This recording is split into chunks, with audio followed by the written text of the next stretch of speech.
Hi అండి. ఈరోజు రొయ్యల సూపు వండుదామని వండుతానండి. ఇవి ఎండు రొయ్యలండి. ఎండు రొయ్యలు అయితే ఇట్లా శుభ్రం అయితే చేసుకొని శుభ్రంగా కడిగి తీసుకున్న, ఇట్లా అన్ని మూతులు ఇట్లా తీసుకొని శుభ్రం అయితే చేసిన, ఇట్లా శుభ్రంగానైతే చేసుకొని ఇవి పక్కకు తీసుకున్న. ఇప్పుడు నూనె పోసుకుందాము. నేనైతే ఒక చెటాకు రొయ్యలు తీసుకున్నాండి. చెటాకు రొయ్యలకు సరిపోద్ది 2 స్పూన్లు వేసిన, కొంచెం తక్కువ.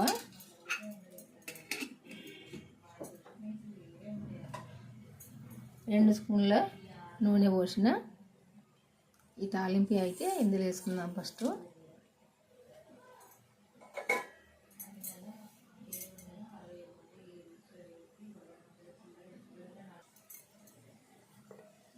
ఇప్పుడు ఈ ఉల్లిపాయలు వేసుకుందాము.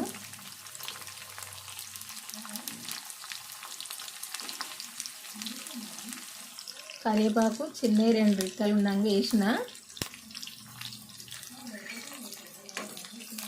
తెంపుకొచ్చినవి లేవు చెట్టు దగ్గరికి.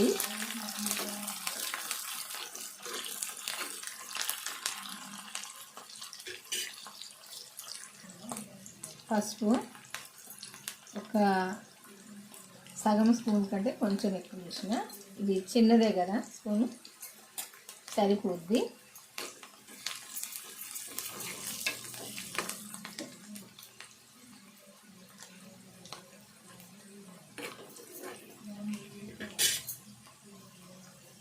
మెంతి వేసుకుందాం. ఇది మెంతి కూర,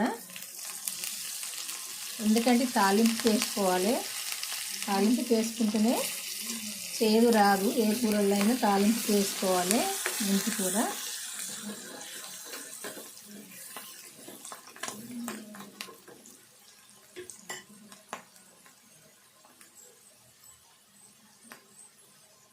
ఇప్పుడే దంచుకున్న అల్లము ఎల్లిపాయ, ఇది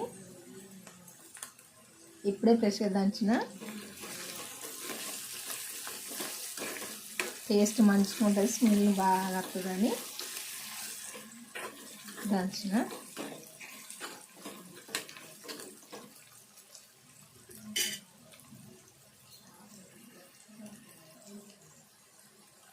ఉప్పు,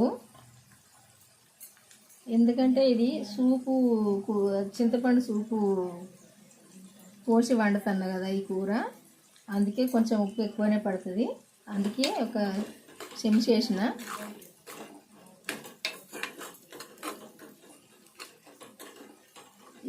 ఈ ఉల్లిగడ్డ ఇట్లా వేగినాక ఇప్పుడు ఈ రొయ్యలు వేసుకోవాలి. ఇది కడిగి పెట్టుకున్న రొయ్యలు.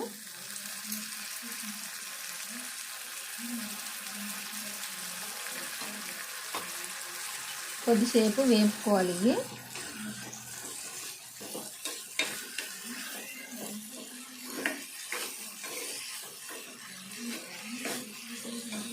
రొయ్యలు కొద్దిసేపు వేగితేనే మంచిగా ఉంటాయి.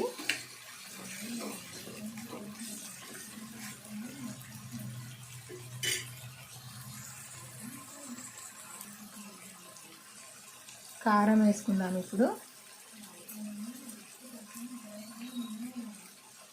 చెంచా మీద కొంచెం వేసిన, ఎందుకంటే సూపు కాబట్టి పుల్లగా ఉంటుందని. మరీ తక్కువ అయితే పుల్లగా ఉంటుంది, అందుకే సరిపోని వేసుకోవాలి. ఈ రొయ్యలు మంచిగా ఇట్లా వేగాలి.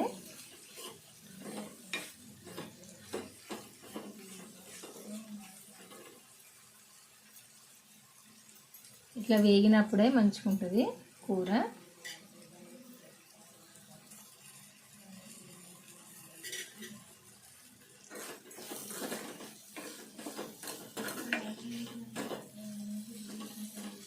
ఈ రొయ్యలు ఇట్లా వేగినాక ఇప్పుడు చింతపండు సూపు పోసుకోవాలి. ఇది నేను ఒక పెద్ద సైజు నిమ్మకాయ అంతా చింతపండు తీసుకొని చారు తీసి పెట్టుకున్నా ఫస్టే. ఎందుకంటే నేను వండే రొయ్యలు ఒక చటాకే కాబట్టి నేను పెద్ద నిమ్మకాయ సైజు చింతపండు నానేసి ఈ చారు తీసిన. నేను ఇది ఎందుకంటే పులుపుకు తగినట్టే తీసిన, సరిపోద్ది.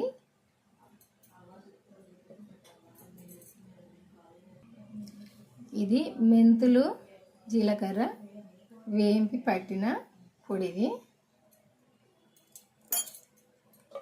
ఇది కూడా ఇంట్లో నేను ఎప్పుడైనా ఇది తయారు చేసి పెట్టుకుంటా.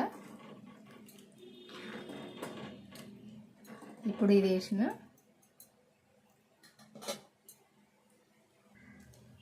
ఇది ధనియాలు, మసాలాలు, కొన్ని బియ్యము, మెంతులు, జీలకర్ర అన్నీ వేంపి పట్టిన పొడిది. ఈ ఎండు చేపల కూరలకైనా, ఈ రొయ్యల కూరలకైనా, పచ్చి చేపల కూరలకైనా ఇట్లా పట్టేసుకుంటే చాలా టేస్ట్గా ఉంటుంది. ఇట్లా అన్నీ వేంపి పడితే. కొన్ని బియ్యం కూడా వేంపి పట్టుకోవాలి. ధనియాలు అన్నీ వేసి మసాలాలు వేసి వేంపి పట్టిన. ఇప్పుడు ఈ పొడి వేసుకుంటే చాలా టేస్ట్గా ఉంటుంది మంచిగా. ఇప్పుడు కొంచెం ఇందులో కొత్తిమీర వేసుకుందాము. సూపు ఇట్లా దగ్గర పడ్డది కదా, ఈ కూర ఉడికినట్టే. కొద్దిసేపు ఈ కొత్తిమీర వేసినాక ఉడికితే అయిపోద్ది. ఈ రొయ్యలు చూడండి, రొయ్యలు కూడా ఇట్లా ఉడికినాయి. సూప్ అంతా కూడా దగ్గరికి వచ్చింది కదా. ఇప్పుడు ఈ రొయ్యల కూర అయితే ఇట్లా చింతపండుతో ఇట్లా సూపు పెట్టుకుంటేనైతే మంచిగా పుల్లగా కమ్మగా టేస్ట్గా ఉంటుంది ఇట్లా. ఎందుకంటే ఇది ఇష్టమైన వాళ్ళు, ఈ రొయ్యలు అంటే అందరికీ ఇష్టం ఉండొచ్చు, ఉండకపోవచ్చు. ఇష్టం ఉన్న వాళ్ళకైతే చెప్తాను, ఇట్లా ఇంత వేసుకుంటే సరిపోని అన్నం తినచ్చు, అంత టేస్ట్గా ఉంటుందండి. ఈ కర్రీగా ఈ కూరగా ఇంకా మీ అందరికీ నచ్చింది అనుకుంటా. ఒక లైక్ అయితే చేసి మన ఛానల్ అయితే సబ్స్క్రైబ్ చేసుకోవడం మర్చిపోకండి. చేసుకొని అయితే నేను పెట్టిన వీడియోలు అయితే చివరి దాకా మన ఛానల్కి అయితే వెళ్ళి చూడండి. ఇవన్నీ పాతకాలం వంటలే అండి, నేను వండేదన్నీ కూడా. ఇట్లా వెనకటి వాళ్ళు అయితే అన్నిట్లనే వండుకొని తినేది, మంచిగా ఉండేది. నేను అట్లనే వండుతాను వెనకటి వాళ్ళలాగా. ఇట్లా సూపులు పెట్టుకొని ఇట్లా వండుకొని తినేవాళ్ళు. నేనైతే అట్లనే వాళ్ళు ఎట్లయితే వండిరో మన పెద్దవాళ్ళు, నేను అట్లనే వండినండి. ఇదైతే బాయ్ అండి, ఉంటానండి. మళ్ళీ వంటతో కలుద్దాము.